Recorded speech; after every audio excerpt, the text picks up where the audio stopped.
following presentation was recorded live by Voices from Jerusalem.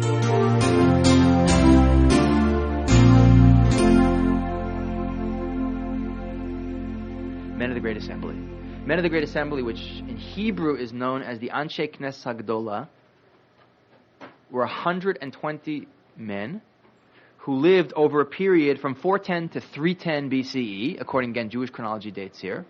410 to 310, meaning they're going to, from 12 years after the destruction of the first temple, until the last of these personalities is going to be Shimon HaTzadik, who is going to be the person who is going to greet Alexander the Great outside Jerusalem. So we're talking about from 12 years after the destruction of the temple until the first few decades of the Second Temple period. We're going to have surviving members of this Men of the Great Assembly existing. Obviously, they don't all live at the same time. They're given a title, Men of the Great Assembly. And amongst them are some of the great personalities of Jewish history. We have people like Mordechai in the Purim story was one of the Anshe Knesset Hagdola. Daniel, Haggai, Mishael, Azariah, Zerubbabel. All these people who are appearing now are all people who were in this group. What was the responsibility and the accomplishment of the Men of the Great Assembly? You can see we wrote a couple of things over here as to what they did. First and foremost, number one, their major responsibility was assuring the transmission of the oral law. Again, that's a point you can't stress enough. If you study Jewish history, you realize two things have kept the Jews Jewish. Number one is Jews keeping Torah. Okay, that's for sure. Okay, and number two, and we see in history, to the extent when Jews stop living a Jewish lifestyle, stop educating their children Jewishly, within a couple of generations, it's a fact, they're gone. They assimilate. Okay. Number two reason, of course, is the supernatural nature of Jewish history. You know, that divine intelligence setting up the stage all the time. Those two things combined definitely account for Jewish survival. Okay. Now, when we go back to the first point of what keeps the Jews Jewish is Jews keeping Torah, there's no question that for Torah to be kept by the Jews, Torah itself has to survive. When I use the word Torah, I'm talking about the oral Torah. Okay? Remember we talked about written Torah. Torah has written component, oral component. Everyone's got the written component today. 5 books of Moses, there's billions of copies floating around the world. It's a bestseller amongst the non-Jews. Okay? What makes us different is the oral Torah. You can't live as a Jew without it. And that is passed down from student to teacher for generation after generation after generation. The great unsung heroes of Jewish history are those personalities. And if you look in the beginning of the Ethics of the Fathers in the Mishnah, it says Moses got the Torah from Mount Sinai and gave it to Joshua, and Joshua gave it to the elders, and so on until they get to the Men of the Great Assembly. Okay, we see these are the people who, by keeping the oral transmission alive, keep Torah alive, and therefore enable us to survive. So we're going to be, as we go through the early part of Jewish history especially, we're going to spend a lot of attention talking about who these people were and why it was so significant. So the number one accomplishment of the Men of the Great Assembly was to ensure, in what was a very difficult situation, which was an exile. Not that it was a very difficult exile. It was a fairly, as exiles go, a pretty comfortable one. But that's, by the way, very dangerous. Comfortable exiles are in many ways more dangerous to the Jewish people than uncomfortable ones. Because what happens in the comfortable ones? We have massive assimilation.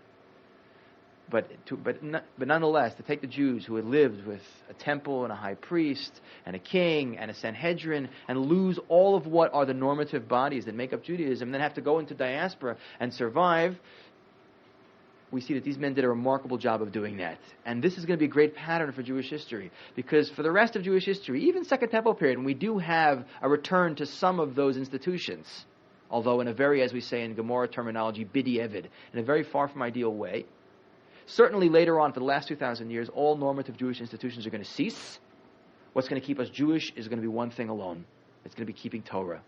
And the rabbis, the role of the rabbis and their importance in the transmission process and the process of educating Jews is going to become absolutely indispensable to Jewish survival. So we're going to see it now, and it's going to be repeated over and over again in Jewish history. So the number one goal is transmission of the oral law, okay, to the next generation. The number two thing they do, canonize the Bible.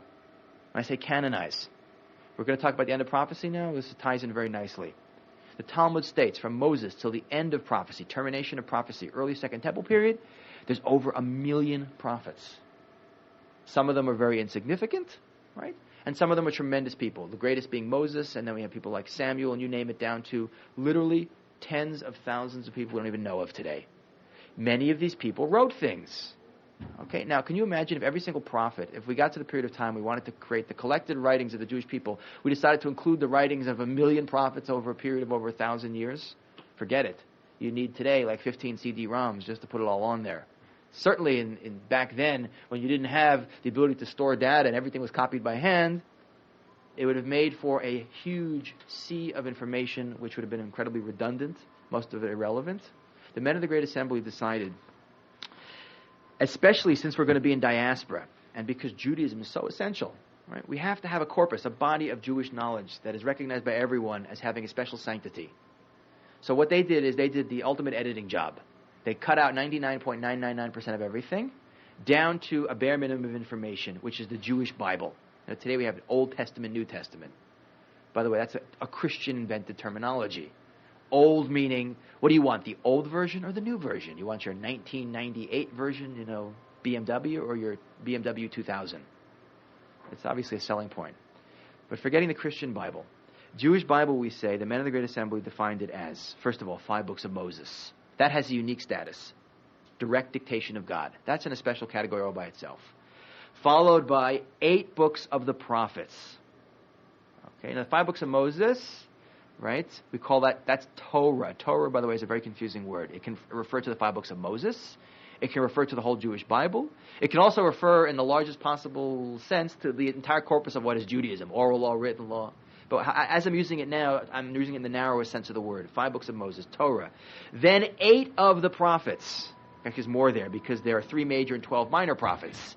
You have the big guys like Isaiah, and Jeremiah, and the minor guys. Malachi, people like that. But we call them the 8 prophets. There's actually more than 8. There's 15 in there. So we have 5 books of Moses, 8 books of the prophets. That's called the Nevi'im. So we have Torah, Nevi'im. And the last is the 11 books of the writings, which is, Ecclesiastes and Psalms and Esther and all that stuff. And that stuff, okay? That's called Ketuvim, the writings. Torah, Nevi'im, Ketuvim. Right? 5, 8, 11. 24 books of the Jewish Bible. Together, that creates this acronym we call Tanakh. Okay, it's very important terminology to have down. Tanakh. That's the entire Jewish 24 books of the Jewish Bible. Chumash, which comes from the word 5, is referring to the 5 books of Moses. Chumash is within Tanakh. Is everyone clear on that? We got it down? Okay, yeah. Side point. If I were to, my father's getting interested in Judaism, and I want to buy him one. Should I buy him the stone Chumash or the stone Tanakh? So if you want to buy, well, it depends. In terms of books, the stone Chumash has a lot of great commentary in it. The Tanakh is wonderful. I have both. But the Tanakh has all the Jewish Bible, but a lot less notes. I personally would have.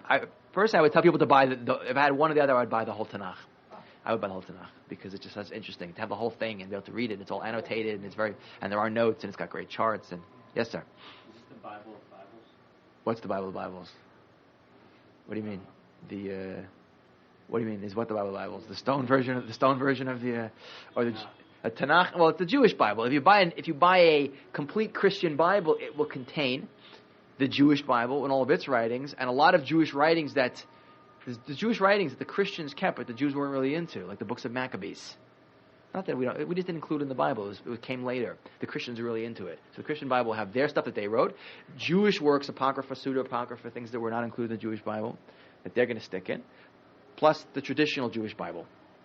And by the way, all the chapters and verses and all that stuff, that's all Christian. Even the Jewish Bible. They added that in. 1st and 2nd King, 1st and 2nd Samuel, chapter 8, verse whatever. It's not a Jewish thing. The Christian editors are really into organizing it. We keep those, by the way. They're very handy to use, but that's not the way the original Bible was given. Okay, since we're talking about... actually, no, let's do one more thing with the men of the Great Assembly, and then we'll go back to talk about termination of prophecy. The last thing that the men of the Great Assembly start the process of doing... I say start because the Talmud mentions people working on this later in Jewish history, after the Second Temple period, is they formalize prayer. Now, formalized prayer meaning, during First Temple period, when you had an incredibly intense, constant appreciation of God because His presence rested so intensely and so obviously in Jerusalem on the Temple Mount, you didn't need formalized prayer. Okay, you would turn, what would you do during First Temple period? You'd turn towards Jerusalem, and you'd have cosmic thoughts, and you would transcend easily and quickly, and you'd connect. It's like, we say talking to God from Jerusalem's a local call. Back then it was a real local call. Now you got to go through the operator still, it's not. Prayer, formalized prayer, is to a large extent the substitution for loss of temple sacrifice. Again, to us the temple is a very distant concept. The fact that we have any awareness of it at all is the foresight of the rabbis in instituting any number of takanot, rabbinic ordinances. Much of the Torah we keep today, there are positive commandments, like the things we do on Sukkot, of taking a lulav and an esrog or whatever. The whole Passover Seder, there's so much stuff in daily Jewish living that are rabbinic ordinances that are designed to replace things that should be done in an ideal state, with temple and high priest and king and Sanhedrin and living in the land of Israel and all that stuff. Much of it is identical. It's a mirror, like keeping the laws of the sabbatical year. It's only rabbinic that we keep it now, because the majority of the Jews aren't living in the land of Israel. Okay, so why did the rabbis do this? Because they said we can't forget what being a normal Jew is all about, even if we can't do it physically. We have to realize this is an ideal that we're striving for, and not only that, we have to try and make up for that loss, spiritual and intellectual, of not having these institutions. We have to try and connect to God in a way. We don't have the temple, we got to do something.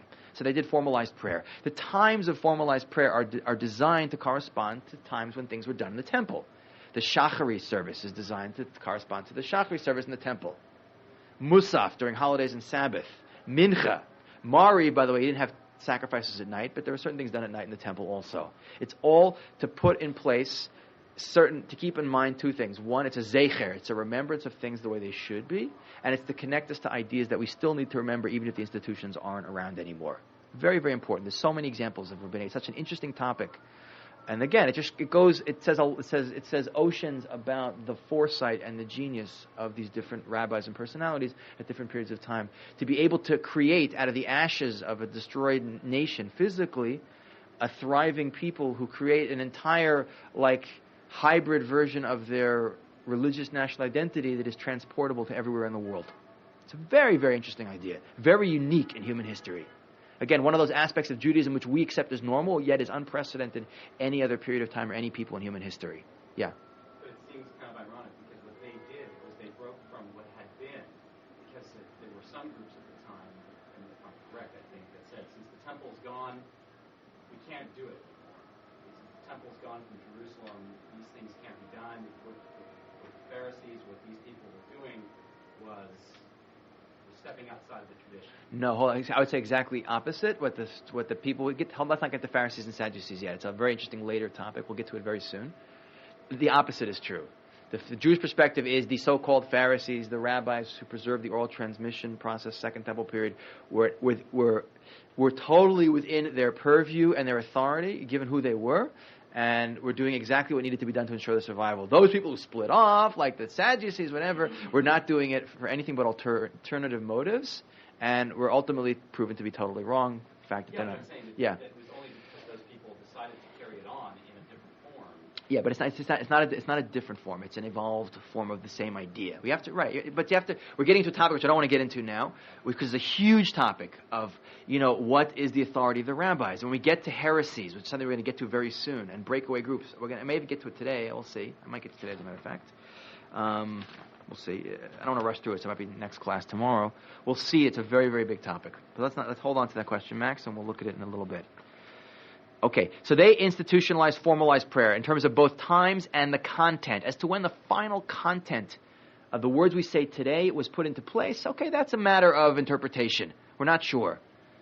Okay, we know certainly blessings like La Malshinim, which is this 19th blessing is added in, and is clearly directed at Judeo-Christians, which is a much later period of time in history. Okay, so, and the Talmud talks about when that blessing was put into place. But they certainly start a process of putting together formalized prayer, meaning set times and set ideas. Now, I know for those of us who are new to prayer, it's a bit rigid to have to say a certain standard formula. And of course, when you learn about prayer, first of all, there's always room to ad-lib and add in your own requests. But not only that, the more you look at prayer, the more you appreciate that it's like a multivitamin. It's designed by people with a tremendous sense of perception, a tremendous sense of Jewish destiny, to focus the individuals in a nation, and by prayer is always in the plural. It's for us. You can pray for yourself, but the general Jewish prayers are for the nation, because we're all people. Sorry? it doesn't digest. It's a multivitamin that doesn't digest. No, it's all-encompassing. It's focusing you. If you're really paying attention, the more you learn about it, it's very profound, the more you appreciate that everything's in there that you need to focus on, to be whole, spiritually, physically, okay, to accomplish our mission as a people, to grow.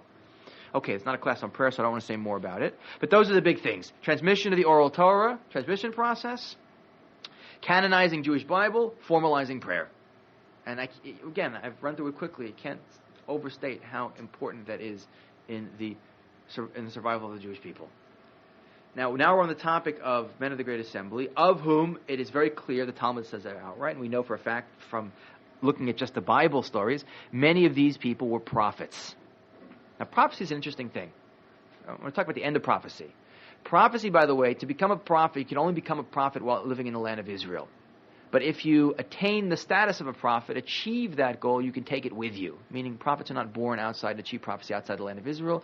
Yet if you're a prophet in the land of Israel, like a guy like Jonah, he goes off to Nineveh, but he's still a prophet the whole time. What's this prophecy business? We've talked about it off and on. Prophecy, we said, is not God starts speaking to you.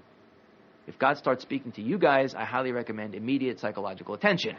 Okay? Major drug therapy, electroshock, that long sweater with the sleeves that tie around the back and all that stuff. You get a scarf. Prophecy is something you achieve. Like all things that are meaningful and difficult, it requires a lot of work. Okay? To be a prophet, you have to perfect yourself spiritually. You have to have total control. It's the ultimate Jewish expression of who being a great man is. The rabbis say, Eze hu hagibor hakovesh et yitzro. Who is a great man? Someone who conquers himself. You have to be in complete control. There have been many great people in human history who were great world conquerors but were out of control, dysfunctional as husbands and parents and you name it. They were not great people. They were big bullies and powerful, maybe military geniuses, but not great people. Yeah, Max. But theoretically, couldn't God choose whomever God wanted to choose to receive? Yes, God could give a person prophecy, as a classic case, as I mentioned. We have a great case in prior to Mount Sinai, where God lifts the entire Jewish people up to the level where they all experience prophecy. And by the way, it was unearned, and because it was unearned, we have problems because of it. We hear God speak, and yet we have the golden calf, and we get into all kinds of trouble because we didn't deserve it. True, it's a very fundamental point of Jewish worldview that truly meaningful things have to be earned. If you just give into it, someone just gave you an A in a class you did nothing for, A would be meaningless, and B, you wouldn't know anything. Okay? If you really earned the A, it would mean something to you, and you'd know something. If God just gives you prophecy, and you're right, Max, God can do whatever He likes. Okay, He can give you prophecy. And when you walk out the door, you're going to go, Max, I am the creator, Right, Monty Python scene in like, stop groveling, I hate groveling. Anyway. Okay. So we say prophecy is something you have to work towards. Okay? If you get it, and when you get, what is a prophecy? Prophecy, we say, is transcending the physical world and entering a higher plane of understanding to the ultimate level you can reach of communicating with the infinite. Moses being the ultimate example of a person who reaches the highest level of prophecy humanly possible, a level which God Himself says there's no prophet like Moses, nor will there ever be a prophet like Moses. Which is why Moses' prophecy, which is what we have in the 5 books of Moses, which is God's dictation, so to speak, because it is so direct, is unique and has a unique stature in terms of Jewish law. Okay, you don't mess around with Moses' stuff. Okay? So we have a period of time from Moses till the beginning of the Second Temple period, over 1 million people, as I said. Prophets could be used for anything, by the way. You couldn't find your car keys, as I said, you ask a prophet. I mentioned the story of Saul not finding his donkey, he goes to Samuel. Right, and look what happens to him, he gets made king at the same time. Okay, we know the role of a prophet is not just to chastise the Jewish people, although most of the prophecy that's preserved is chastisement. By the way, the men of the Great Assembly, I didn't really mention it, but what did they choose to preserve? Only that information which is relevant to all of us throughout all of Jewish history. There's a lot of redundancy, you can be sure, of 1 million prophets saying the same things over and over again, not in there. Only the most powerful messages that are relevant to all Jewish history are kept. Okay? Now, there's a book you can buy on how to be a prophet today. Okay, you go to Mariah Bookstore, right at this class, you can buy the book. It's probably a couple, $12 investment, $20 investment. It's a book by Rabbi Moshe Chaim Luzzatto, whose name is the Ramchal. He wrote a book called Mesilat Yesharim, The Path of the Just.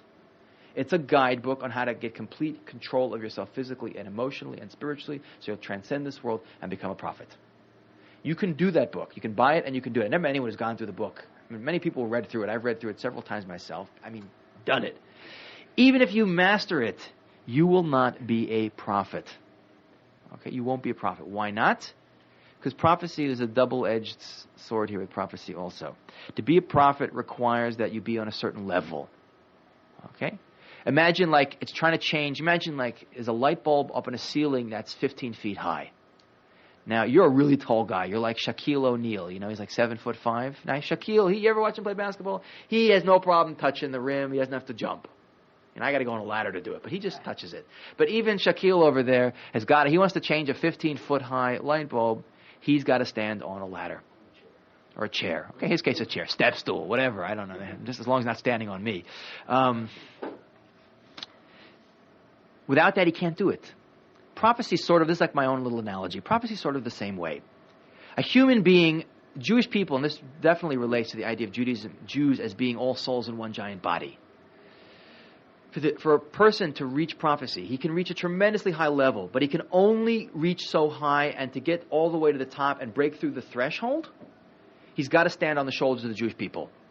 Because there has to be a minimum level of spirituality, the entire nation upon which to rest yourself so that you can reach the level of prophecy.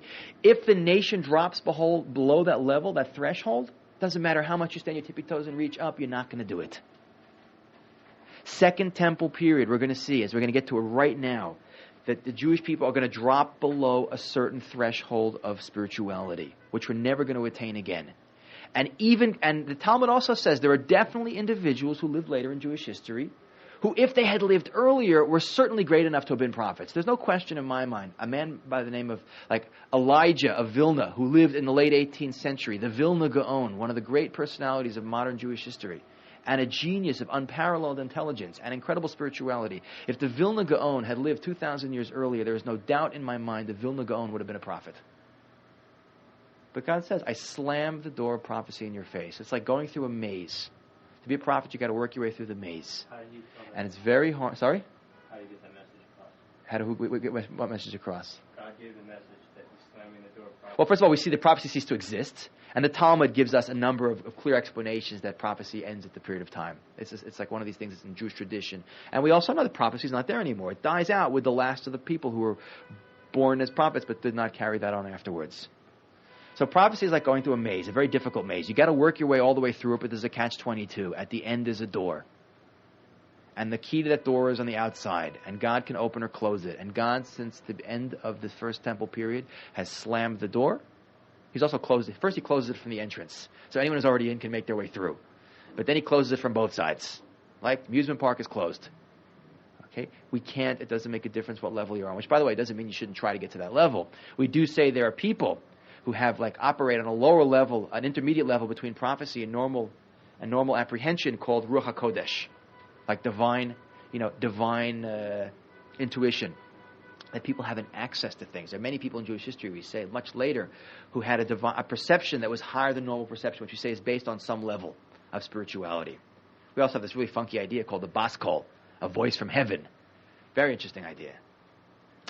But the idea is that door has been slammed in the face of the Jewish people. We no longer have prophecy, even though there have been many great people who, if they lived earlier, could have been prophets. Okay, it's closed. It's gone.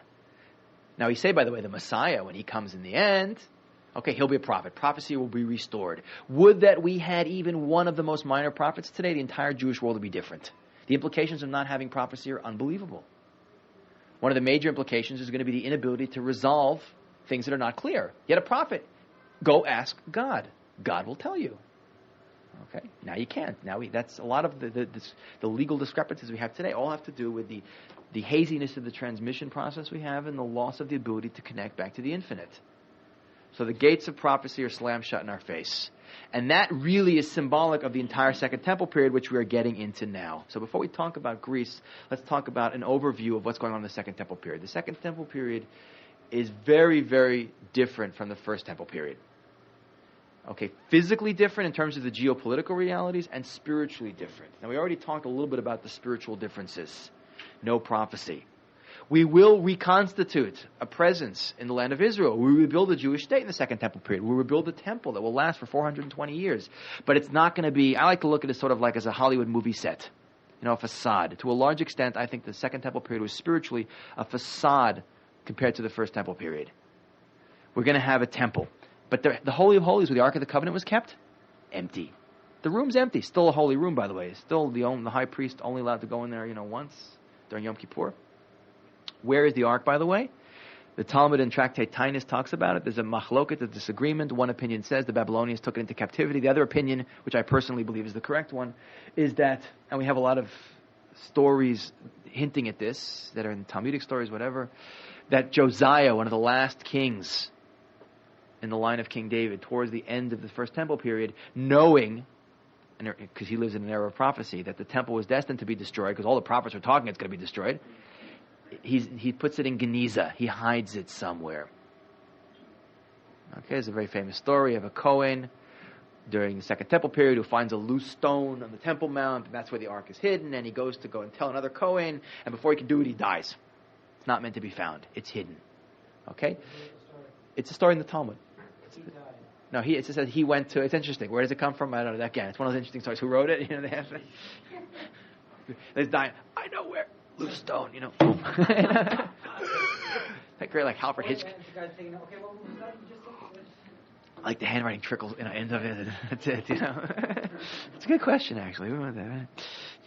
You got to understand, when you're dealing with a lot of these stories, some of them, a lot of them are not meant to be taken literally. But you have to understand, they're all meant to be teaching a message. And certainly one thing's true about you and I, they don't tell such stories, as they say. So there's a lot, they often are more indicative of, even if they're not meant to reflect a reality, they're certainly reflecting an idea that's in that reality. That's very, very important. So we have the temple is a beautiful building. Ultimately, when Herod finishes building it, we'll talk about Herod a lot. It's going to be physically a beautiful building, but spiritually rather empty. Yes, we're going to have a Sanhedrin, but for much of the period of time, the Sanhedrin is going to be powerless because they're going to be occupied. We're going to have a couple of kings. None of them are going to be from the house of King David, and a couple of them are going to be really horrendous.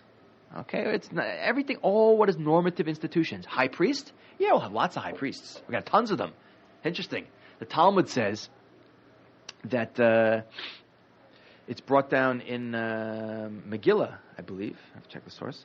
That the Talmud says that during the First Temple period, there were 18 high priests during a 410-year period. That's a long time. Divide 410 by 18. These guys lasted a long time. And then it says during the Second Temple period, there were more than 300 high priests in a 420-year period. And then it goes on to lists. You had Yochanan Kohen Gadol, who was high priest for 80 years. And this guy, Shimon, I think, he was high priest for 40 years. You end up having like 300 years and 300 high priests. Which means every year there's a new high priest. Which the Talmud also mentions. That every year the high priest would go into the Holy of Holies in Yom Kippur. Which is, by the way, if your mind wanders, you get zapped, you die. It says there's even the idea that the high priest, they'd tie a rope around his foot so they couldn't go in and take him out. If he died, they had to drag his body out. Because the whole high priesthood, we say, was a corrupted institution for most of the Second Temple period. Meaning it was an institution people bought. A Kohen would buy. Now I have a good question I never got a good answer for. If you're going to die on Yom Kippur, who would want the position? But then again, I guess a lot of Japanese guys volunteered to be kamikaze pilots. There's a certain glory in going down with the ship, so to speak. So maybe you got a big high out of it. But we know that all the normative institutions of the Second Temple period are on a much lower level. Okay, they don't exist, or they're nothing like First Temple period. We also don't have the open miracles that we have in the First Temple period. There's all kinds of miracles that the Talmud mentions in Tainus that says that the First Temple period, a pillar of smoke went up from the altar. No matter what the wind was like, it went straight into heaven. There was never a fly seen anywhere. When the people bowed down on Yom Kippur, there's always enough room for everyone, and you name it. No open miracles. No prophecy. The high priest, First Temple period, wore a breastplate called the Urim V'Tumim, which had 12 stones symbolic of the tribes, with letters on them, that they would light up like Jeopardy, Jewish Jeopardy. No, not, God forbid, much more profound than that. You had a question, the Urim V'Tumim would light up and give you answers. You had a question, you asked the prophet. Totally a level of spirituality we can't begin to imagine. Okay, very different. Physically, the geopolitical realities of the whole ancient Near East, and for that matter, the whole Mediterranean basin, are very different. Remember we talked about what's the geopolitical realities First Temple period?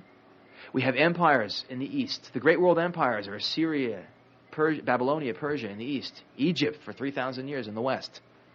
Second Temple period, not only are we the Jewish people, but the entire ancient Near East is going to come into contact for the first period of time with countries that are from a completely different part of the world, from across the Mediterranean, with European civilization, Greece and Rome. Countries that are linguistically totally different. Like you went to Babylon, they spoke Aramaic. It's like sort of, speaking, it's a similar language to Hebrew. Very similar cultural. Certainly similar language in many ways. Greek, that expression, it's all Greek to me. Latin, totally different ideologies, totally different worldviews, completely different way of looking at the world. Very, very different. Okay, so there's a lot of differences. What's going on within the Jewish people, what's going on with outside. Another difference, which is very, very big. First Temple period, because we had prophecy and the breastplate of the high priest and a king and kings who were noble and some of whom were prophets, whatever, you have no heresy in the First Temple period. No one could deny basic tenets of Judaism. No one could say the oral laws invented by the rabbis. Second Temple period, because we don't have prophecy and no high priest and breastplate, and because of the different problems going on in the Jewish people, the transmission process starts to fray at the ends, and heretical groups are going to surface that are going to challenge what is Judaism. Oral laws made up by the rabbis, we don't have to follow it, there's no life after death. Schisms, heresy, is going to be a major feature of Jewish history from then onward. When we get a little bit further in the class, we'll talk about the first great schism, the Sadducees and the Perushim, the Sadducees and the Pharisees that Max was mentioning. Very interesting topic. Okay, let's now, we talked about a lot of differences and a lot of overview. Let's now look at a little history. Let's begin by talking about the Greeks. Okay, because the Greeks, if you look at our little timelines here, Second Temple period, 500 years of national decline. And by the way, the reason why this is an arrow pointing down is this is definitely going to be a period of spiritual and national decline for the Jewish people. Again, like the stock market in depression, it's going to have a couple of glitches where it goes up a little bit, but it's going to start bad and end in absolute disaster. Start with what seems to be a good period of time, the rebuilding of the Second Temple. We have Ezra, we have Nehemiah. We have a couple prophets left. We have a unified Jewish people. Granted, we have most of the Jews in diaspora, but this is pretty amazing. We return and we reconstitute a state, albeit a small state. First 34 years, the original state of Israel was about 25-mile radius around the rebuilt Jerusalem with its temple. But that's not going to continue. We're going to just slide into greater decline. Now, let's talk a little bit about Greece and Persia, because that's the macrocosmic view we need to understand what's going on in the Jewish people at the time. Greek civilization. We've talked about Persia, which, we mentioned that it conquers the Babylonian civilization. That's the Purim story of Belshazzar and Cyrus and Darius and all those guys. Greece, the origins of the Greek people are shrouded in mystery. It's a period of time of prehistory. Origins of Greece date primarily around to the period of time of Abraham, by the way. About 18th century, maybe as early as 2000 BCE.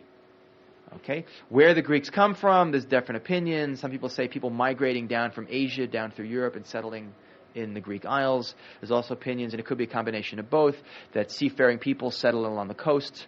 Early Greek civilization during the second millennia before the Common Era. When we talk about over 3,000 years ago, the major civilization we know are the Mycenaeans. Okay, it was we had a very elevated culture. We know a fair amount about the Mycenaean civilization. Not so much about the history, but we have pottery and remains of their civilization archaeologically. Greece is then invaded by northern Greek sort of barbarian people called the Dorians. Okay, we're talking about in the late 2nd century before the Common Era, in 1200 thereabouts, and Greece sort of disappears. It's a black period, sort of like Europe in the Middle Ages. We don't hear too much about the Greeks.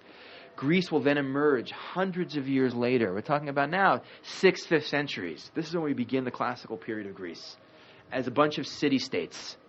Lots of city-states. We know there's dozens of Greek city-states because Greece is, again, it's very rugged terrain. There's lots of little islands. The two major Greek city-states that if you study Greek history you're going to come in contact with are Sparta and Athens. Sparta and Athens. Very, very different in their worldviews. Athens being symbolic, especially in the 5th century, which is the golden age of classical Greek culture, birth of democracy, right? Pericles. Again, much of our way we look at the world today comes from especially the Athenians, who were the great observers and categorizers of the world in terms of empirical science, looking at the world and trying to figure out the way things are, philosophy. The great Greek philosophers, talking about the period of Socrates, Plato, Aristotle, who were a little bit later in Greek history. Aristotle's 4th century. Okay, we're talking about tremendously creative civilization, city-states. What's a city-state? A city-state is the whole idea, by the way, of citizens. This is a Greek thing, polis. Very important concept in understanding how the ancient world functions in the West. A polis meaning a city, which the Greeks would develop as an actual city as a concept of people being citizens and being loyal to a city. And the city providing for them a very interesting symbiotic relationship, together with a formal plan for a city. The idea of formalized city planning is a Greek invention also. Talking about very creative people. But a state that is centered around a city which represents a culture and an idea is very much a Greek idea. Okay? Yeah? How does that relate to nation states? Nation states is not necessarily a related idea. Nations are an older idea than even city-states. But the notion of a polis and the idea of a city as we know it in that sense is very much a Greek idea in terms of the modern world. The nation state is different. It's definitely based on Greek ideas, no question. That modern nationalist thinkers have drawn a lot, as all people in the West, all thinkers who are anything in the West, have pulled a lot out of Greeks and the Greek worldview. But there are a lot of the similarities, but there are a lot of differences. When we get to nationalism in the 20th century, we'll talk about that also. But you could claim that it's an older idea than that. But to a large extent, it does come from the Greeks also. During the early part of the 5th century before the Common Era, the Greeks, who are, again, they're not unified, come into contact with the Persians in a very negative way. The Persians, who have a very large world empire, this is what we're talking about. We already mentioned the Persian interaction with conquering Israel and all these things that are going on in the Middle East. The Persians also try and expand into Greece. They have a very large navy. They invade Greece. They try and land. I don't want to go into detailed Greek history, but the Greeks are able to unite to fight off the Persian threat. Again, a couple of classic, and again, believe me, when it comes to military history, which is one of my favorite topics, we could talk for hours, but it's not the topic of the class. The Greeks are outgunned tremendously, to use superior tactics and superior morale to defeat the Persians. Go read about the Battle of the Marathon, where the Greek armies stop, primarily the Athenian armies stop the Persians on the beach, literally, and throw them back to their ships. And a runner runs from the plains of the Marathon to the city of Athens, because the Persians were going to try and sail around and conquer the city. He runs, I think, 26 miles, whatever it is, to tell the Greeks not to surrender the city to the Persians. And of course, as he gets to the gates of the city and says victory, and then drops dead. That's where the marathon race comes from, the distance, as opposed to the distance that the runner runs from the battlefield to the city of Athens to announce the victory. Go read about the Battle of Salamis, one of the great naval battles of the ancient world, where a greatly outnumbered Greek fleet is able to use superior strategy to take out a huge, huge Persian fleet of, I believe it is, Darius II. Okay? So the Persians make several attempts. Some of the times, by the way, different Greek city-states ally themselves with the Persians. It's not so clear-cut. A very interesting period of time. But the Greeks basically are able to fight off the Persian threat. And then for the latter half of the 5th century, the Greeks go back to doing what they did best, unfortunately, or worst, which is fighting amongst themselves. Different leagues of city-states fighting wars. The most famous conflict in Greek history of the 5th century is the Peloponnesian Wars between, Peloponnese is an area of Greece, between primarily Athens and Sparta.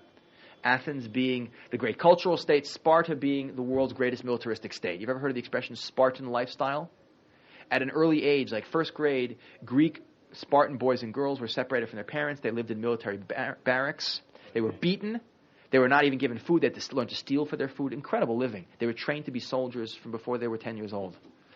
Spartans, when they marched into battle, their mothers, this is recorded by historians of the period, the traditional saying of a Spartan mother to her son was, "With this or on this," pointing to the shield. The Spartans, Greek soldiers, carried a large, huge wooden shield coated in iron called a hoplon, which was really heavy. It weighed like 30, 40 pounds. Big shield, a couple of meters in length and a meter across, which they wore with a leather strap because it was too heavy to hold, and also an arm brace.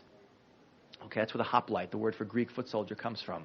So they're big shields. So the mother would say, "Son, with this or on this," meaning come back with your shield, meaning victorious, or when you died, they'd bring you back dead on your shield, like a stretcher. These were tough guys. Okay? So we're talking about Sparta ultimately is going to win. Now the Greeks, not to spend a lot of time on Greek culture, but it's important for their interaction with Israel and the ancient Near East.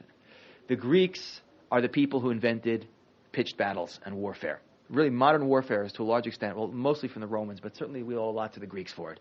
Ancient warfare was relatively a small-scale thing. Highly ritualized, often champions fighting each other, armies of a couple thousand men, no big deal. The Greeks, who, by the way, had citizen soldiers, didn't have a professional army like the Romans, The soldiers would outfit themselves, and when in time of need, they would join the war. The Greeks also invented a technique which is very relevant to studying the military history of Israel, which is called the Phalanx. Okay, a Greek soldier, a hoplite, would be wearing 70 pounds of body armor. Incredible. Think about that. Try walking around. 70 pounds. Bronze breastplate, big shield, and a big long spear, which by the later Greek Empire got to be 21 feet in length. They would make what was called phalanx, which a Greek phalanx, which sometimes varied in size, but it was usually 16 men along by 16 men deep, with the first 5 to 8 rows would point their spears downward. Okay, can you imagine? You see a row of spears up to 21 feet long. This is what you'd be running into. Okay, opposing Greek armies would lower their spears from about 150 yards apart, would start going ululating, and run at each other. Can you imagine? Unbelievable. And you have this tremendous, crash, and then everyone would be pushing. And it's interesting. The phalanx would pivot around each other because everyone would be shifting to the right to try and get behind the shield of the guy next to them.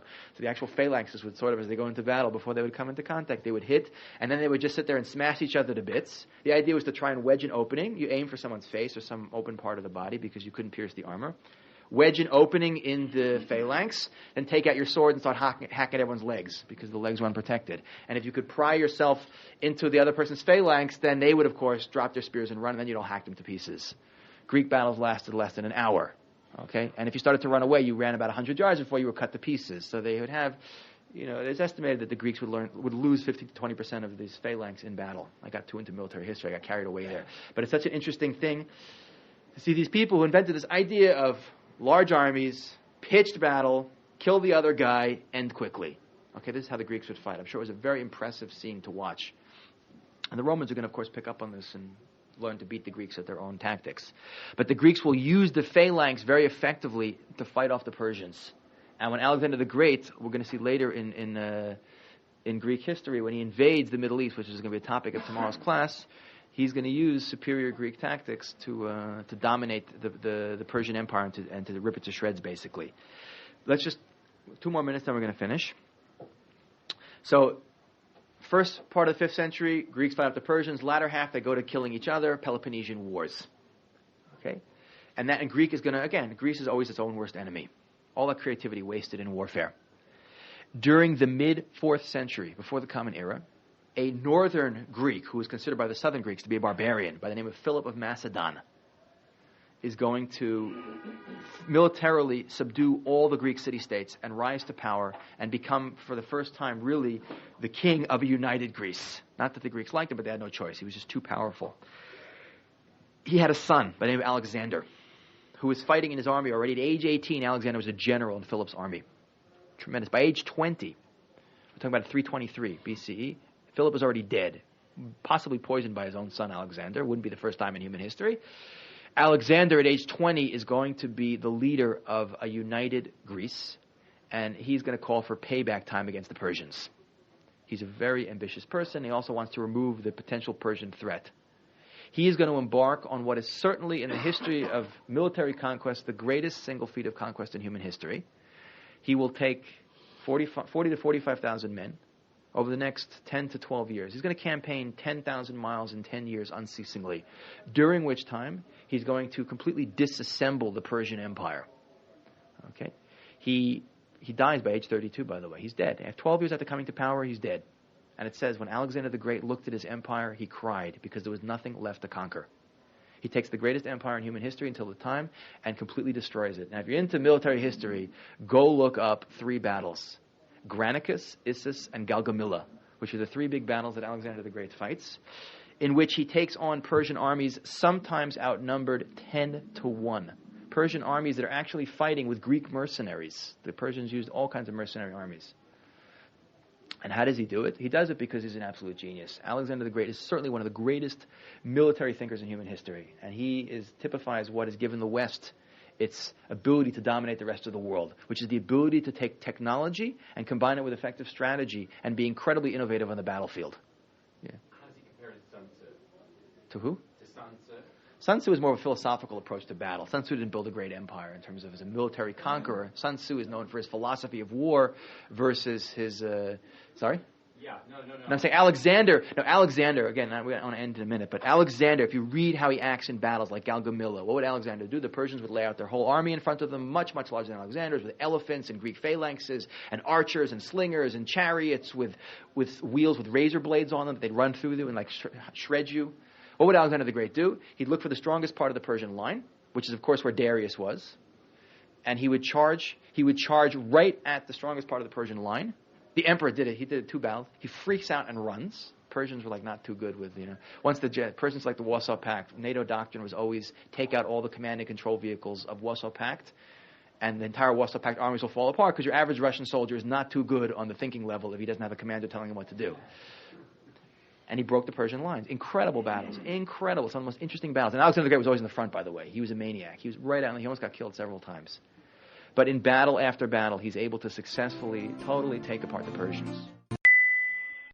This program is part of a series. For the continuation, please insert the next disc.